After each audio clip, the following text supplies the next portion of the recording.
So I work with a lot of small businesses, and usually what they have but very little of is time and money, and what they have a lot of is expertise. They really know their stuff. And they still want to make videos and make content for social media, but it is hard because it does take money and it does take time. So if you still want to make videos for your business and you do have a little bit of money and a little bit of time, but you do have your expertise, here are the tips that I can give you. The first thing that you have to consider is money. You might have some money, but as a small business, usually the money has a lot of purposes. And to create videos for social media, you really need to just keep it simple. Just use your iPhone, place it on a desk, and create a simple talking head video that gives the viewer some value. You don't need to send it to a freelancer. You don't need really amazing graphics. It just needs to be simple, with a good message, with good value to the person who eventually sees it. Next up is time, which I think in my eyes is the most important thing that you can have as a person and as a small business. And I'm not just talking about your time, I'm talking about your viewers' time.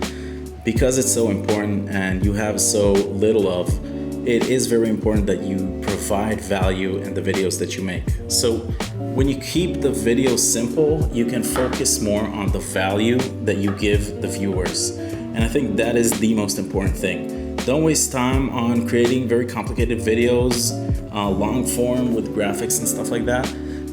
Keep it simple. Just talk to the camera, show the people just your face, and give them value that will benefit them. It might be how-to videos, let's say, if you're into educational stuff.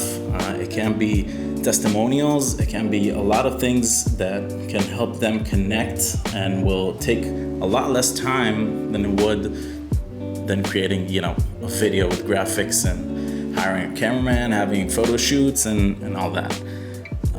So yeah, time is very important. And the last point is your expertise. It really ties the other 2 points together nicely.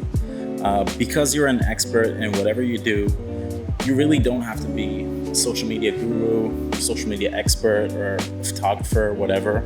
You can rely on the things that you're good at.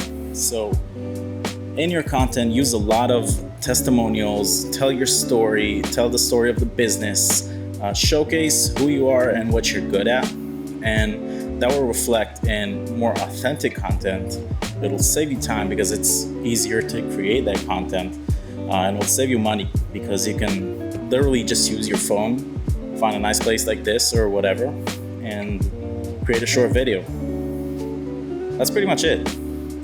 3 points that I think if you use them, you'll save a lot of money, you'll save time, which is very important, and you'll be able to tell your story in a way that people will connect to it and, give you more business, hopefully. Actually, one last thing I want to talk about is you're going to see a lot of tutorials and articles on YouTube, on Instagram, whatever, about how to grow the amount of followers you have, the subscribers, whatever. And they all have some truth in them. I mean, it's really good to learn and maybe implement a few things. I'm never against that. I always watch these videos and always try to get more information from them. But again, these are all things that you can implement later on when you have the money, you have the time. You can hire a social media guru to help you. But if you're just starting, you're a small business and you're short on these assets, the best thing you can do is just create the videos. Create a simple video that will resonate with people, that will give them some value, and will just get your story, your expertise out there. That's it, pretty much.